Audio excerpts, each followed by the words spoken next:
कल एक media houses का कुछ एक इंटरव्यू पॉलिटिकल पार्टी के प्रवक्ता के द्वारा जो किया गया उसको मैंने देखा और उसमें कुछ बातें कही गई है। उसमें पहला आरोप जो लगाया गया है प्रशांत किशोर जी पे वो ये है कि वो झूठ बोल रहे हैं कि उन्हें सशर्त बेल देने की बात कही गई, उन्हें उसे मानने से इनकार किया और तत्पश्चात जो है उनको बेल मिला बिना शर्त का। तो कल कुछ सवाल किए गए थे, तो इस पे जो है मैंने एक ऑनरेबल कोर्ट से ये आपके सामने मैं आपको दिखाना चाहता हूं।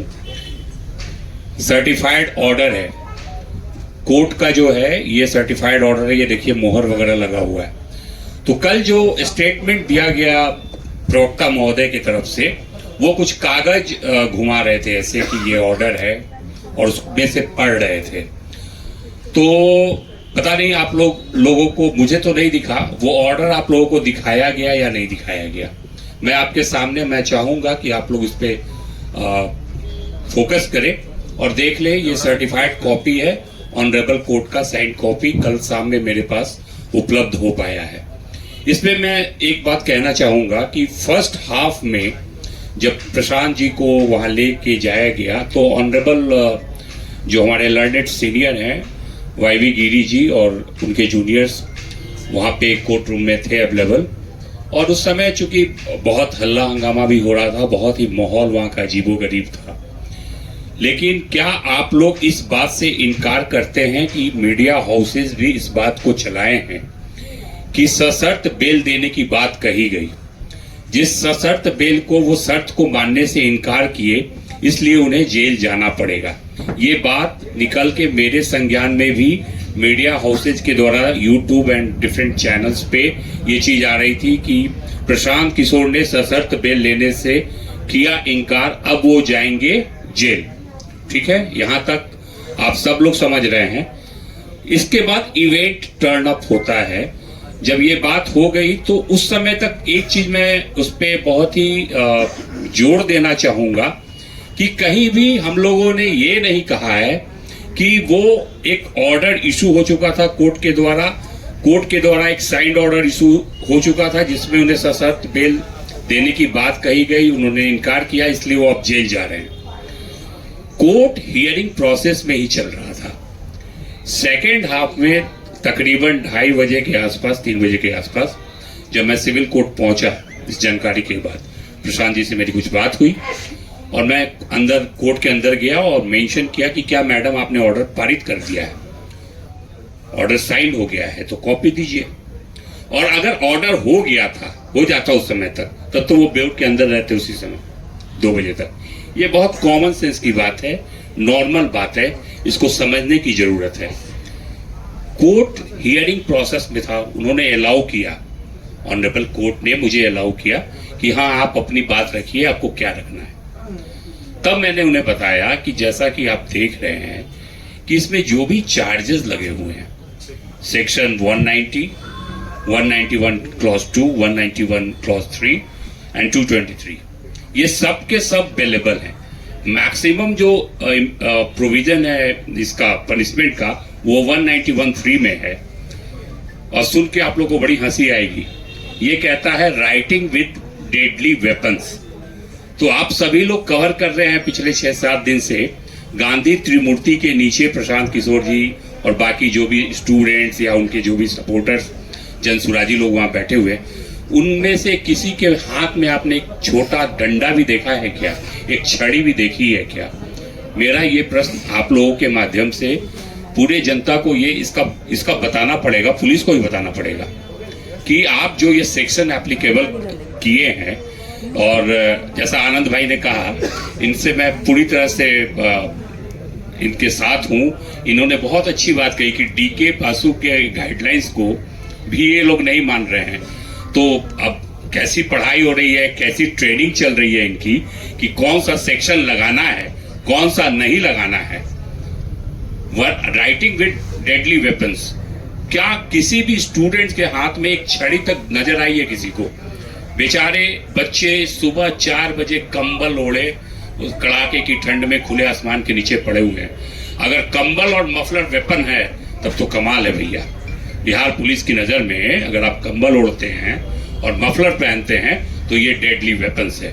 और राइटिंग कहाँ पे दिखा आपको? आराम से सुबह 4 बजे क्या एवरी डे पिछले 2 दिन से 2 रात तो मैं खुद था जिस दिन उनको गिरफ्तार किया गया। अनफॉर्चुनेटली 3 बजे मैं वहां से निकला हूं। तो सब शांतिपूर्वक ढंग से बैठे हुए सत्याग्रह कर रहे हैं। और मैं इन तमाम राजनेताओं से आग्रह करता हूं कि कृपया सत्याग्रह मूवमेंट के बारे में एक बार पढ़ लें। गांधी जी की दुहाई बार बार आप लोग देते हैं।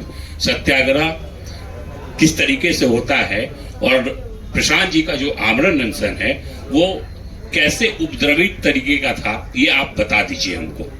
पहले तो निहत्थे बच्चों पे आप लाठी चलाइए, बेचारे री एग्जामिनेशन की मांग कर रहे हैं। गलती तो आप किए हैं, आपने एडमिट किया है आयोग ने इसको एक तरीके से। The moment you cancelled the examination of Bapu परीक्षा केंद्र of 12,000 or perhaps 18,000 students, meaning thereby you admitted your fault कि आप गलती किए हैं। ऐसे ही कर दिया क्या 18,000 स्टूडेंट का आपने एग्जामिनेशन कैंसिल। अब आते हैं कोर्ट में, फिर वही प्रोसेस हियरिंग की चल रही थी। ऑनरेबल ने सुना मुझे शांतिपूर्वक ढंग से। मैंने उनसे रिक्वेस्ट किया कि देखिए ये सारे के सारे सेक्शंस बेलेबल सेक्शंस हैं और इस शख्स को कोर्ट पुलिस थाने में कायदे से बेल मिलनी चाहिए, कॉन्स्टिट्यूशनल राइट है। तो वहां बेल नहीं मिला। तो जब इनका राइट का वायलेशन हुआ है तो मैडम आप सशर्त बेल क्यों दे रही हैं? जो पुलिस ने नहीं किया वो काम आप कर दीजिए, मेरी रिक्वेस्ट है। इसको उन्होंने सुना, काफी टाइम लिया। तत्पश्चात उनको जो है पीआर बॉन्ड पे ही सिंपली उनको मुक्त किया गया है। अब मैं आप लोगों को बता दूं कि पीआर बॉन्ड जो है वो बेसिकली पर्सनल रिकॉग्निजेंस बॉन्ड कहते हैं उसको। और पर्सनल रिकॉग्निजेंस बॉन्ड में भी शर्त रहता है भैया, कोर्ट चाहे तो शर्त लगा सकता है। लेकिन मैं आप लोगों को क्लियर कर देना चाहता हूं कि उसमें चूंकि वो पीआर बॉन्ड मैंने ही ड्राफ्ट किया था, वो पीआर बॉन्ड मैंने अपने हाथों से हैंड रिटेन ऐसे ही एक A4 के कागज पे अपने हाथ से लिखा है। वो यहाँ नहीं है, कोर्ट का रिकॉर्ड है, कोर्ट में होगा। उसमें 4 बातें मैंने लिखी है। अब आप बताइए कि क्या वो शर्त है या फिर वो तथ्य है। पहली बात उसमें जो लिखी गई कि I M accused in this case, मैं इस केस में अभियुक्त हूं, मतलब 5/2025 गांधी मैदान पीएस केस। तो क्या ये बात शर्त है कि तथ्य है कि मैं इस केस में अभियुक्त हूं? वो अभियुक्त थे, लिखा उन्होंने। दूसरी बात जो लिखी गई उसमें ये लिखी गई कि I am being enlarged on bail by this honourable court. इस कोर्ट के द्वारा मुझे जमानत पर मुक्त किया जा रहा है। ये शर्त है या तथ्य है, ये आप डिसाइड कीजिए, ठीक है। तीसरी बात जो लिखी गई वो ये लिखी गई, I will cooperate the police in investigation and face the trial. मतलब मैं बिहार पुलिस को अगर वो इन्वेस्टिगेट करते इस मैटर को तो उसमें सहयोग करूंगा, और अगर ट्रायल चलता है, विचारण चलता है, तो मैं कोर्ट में अपीयर होऊंगा। तो ये भी क्या शर्त है? क्या कोई भी भारत का नागरिक या भारत के संविधान को मानने से जो इनकार करेगा वही बोलेगा कि हम पुलिस को इन्वेस्टिगेशन में मदद नहीं करेंगे, और अगर मेरे अगेंस्ट ट्रायल चलेगा तो मैं इसको फेस नहीं करूंगा। ये कोई हार्ड एंड क्रिमिनल ही इस तरह का बात कर सकता है, एक टेररिस्ट ही इस तरह का बात कर सकता है। चौथा बात मैंने लिखा, अगर मैं ट्रायल नहीं फेस करूंगा और मैं पुलिस को कोऑपरेट नहीं करूंगा तो मैं 25,000 रुपया सरकार को दूंगा। तो आप लोग खुद ही डिसाइड कीजिए कि इसमें से कौन आपको शर्त लगता है। उनको ट्रायल तो फेस करना पड़ेगा, प्रशांत किशोर हो चाहे कोई भी हो। अगर आपके विरुद्ध FIR लॉन्च हुआ है, गलत या सही माननीय न्यायालय डिसाइड करेगा, ट्रायल चलेगा, जजमेंट होगा, नहीं संतुष्ट होंगे अपील में जाएंगे। Higher forums are there, high court are there, high courts are there, supreme court is there. तो वो तो न्यायालय ही डिसाइड करेगा। तो इस पीआर बॉन्ड पे, और अच्छा दूसरी बात एक जो निकल के आ रही है वो कल उसी जो प्रवक्ता महोदय ने कहा, उसमें उन्होंने कहा कि उनको थाने से बेल दिया जा रहा था, उन्होंने लेने से इनकार किया। आप सभी को पता है कि उनके विरुद्ध जो है केस इंस्टीट्यूट हुआ है वो गांधी मैदान थाने में हुआ है। आप लोग उनके गाड़ी के पीछे पीछे थे, वहीं से हम लोग को भी पता चल रहा है बैठे बैठे अपने कार्यालय में। तो आप हमको ये बताइए कि गांधी मैदान त्रिमूर्ति से उठाने के बाद उनको गांधी मैदान थाने कब ले जाया गया? This is the question of jurisdiction. Gandhi मैदान थाना अगर उठाएगा तो गांधी मैदान थाने में ही बेल मिलेगा उनको, पीआर बॉन्ड पे ही सही, गांधी मैदान थाना। मेरे हिसाब से उनको गांधी मैदान थाने नहीं ले जाया गया, एम्स ले जाया गया, फतुहा ले गए भैया। मतलब जैसा मुन्ना जी बोल रहे थे, ये बड़ा हास्यास्पद है। पीएमसीएच यहाँ है, उसको दे आर क्लेमिंग कि इंडिया का सबसे बड़ा हॉस्पिटल बना रहे, वहां नहीं ले गए। आप ले जाते हैं उनको कहां? फतुहा। और क्या इश्यूज थे मेडिकल से पर्टेनिंग, आनंद भाई ने बहुत अच्छे से बता दिया। डर तो रहेगा ही ना, पता नहीं कौन सा निडल घुसा दोगे, क्या कर दोगे, तुम्हारा कोई ठीक नहीं है। तो वो एक बात है कि आप जो है क्या गांधी मैदान थाना ले गए, पहली बात। दूसरी बात, बेऊर जेल में जाते हुए वीडियो है, हमारे पास है वीडियो वहां का, वो आपको हम दिखा देंगे। जो डीएसपी साहब का स्कॉर्पियो है, थाने की गाड़ियां हैं, जेल के अंदर ले गए ये लोग। यहां भी जब ये क्लियर हो गया, क्योंकि Prashant ji was not sure, बाहर पुलिस जब उनको ले गई, उनके हाथ में माइक थमा दी कि ये भीड़ हमसे कंट्रोल नहीं होगा, या तो ये उग्र बच्चे कुछ कर डालेंगे और फिर बदले की मतलब कार्रवाई में हमें गोली चलाना पड़ेगा। तो वो अपना जो है माइक उनको थमा दिया कि आप इनको कंट्रोल कीजिए। अब आप समझिए इस बात को। पहले आनंद जी को बोला गया एम्स में, तो इनको भी बिठा दिया गया अलग गाड़ी में, नहीं आप भी अंडर अरेस्ट हैं। तो वहां पे वो बजाबते बच्चों को शांत किया है, ये सब चीज देखने की है। उसके लिए आपने एफआईआर कर दिया कि वहां पे वो उपद्रव मचा रहे थे। आप लोगों ने देखा है वहां पे कौन क्या उपद्रव मचा रहा था। आप कहां लेके गए वहां से उनको, और किस ऑथोरिटी से, without getting the remand order, आप किस ऑथोरिटी से उनको जेल लेके गए?